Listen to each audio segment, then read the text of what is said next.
The chair of the Post Office said, "The Post Office has a 360-year history of public service, and today we want to secure that service for the future by learning from past mistakes and moving forward for the benefit of all postmasters. We can and will restore pride in working for a business with a legacy of service rather than one of scandal." He also said the overhaul begins a new phase of partnership during which we will strengthen the postmaster voice in the day-to-day running and operations of the business so they are represented from the front line to the boardroom.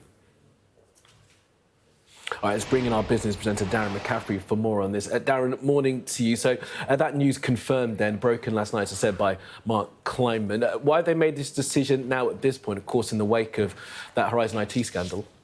Yeah, indeed. Fundamentally, it's because the post office is in trouble. Fewer people are sending letters. They're facing enormous competition, clearly, from others that are delivering parcels. People just aren't using their services, I suppose, as much as they have done in the past. And so Nigel Railton, who was brought in from Camelot, has had to come up with new ideas about how to change the post office. And you say, clearly, it is also in the midst of this IT Horizon scandal with the sub-postmasters and that inquiry that's currently taking place. And the idea is initially to close 115 of these Crown branches. Now, they're directly controlled by the central post office, if you like, so they're not anything got to do with the sub-postmasters who control thousands of others post office branches.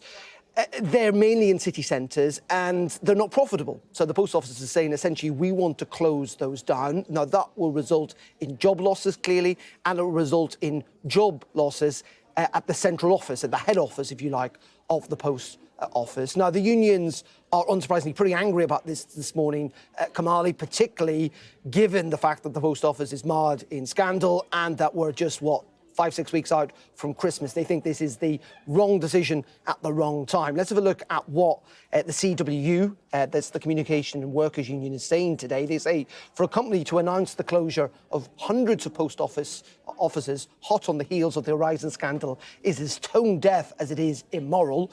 CWU members are victims of the Horizon scandal, and for them to now fear for their jobs ahead of Christmas is yet another cruel attack. So this is essentially the post office arguing, you know what, fundamentally, we need to make this business run better.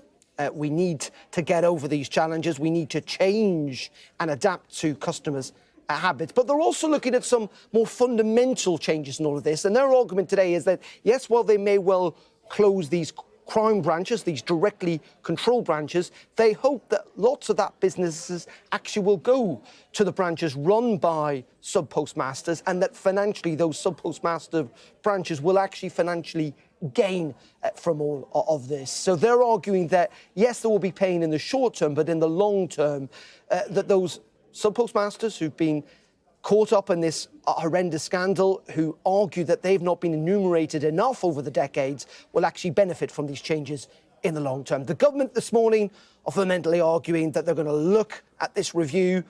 Clearly, they will have to make the final decision on it,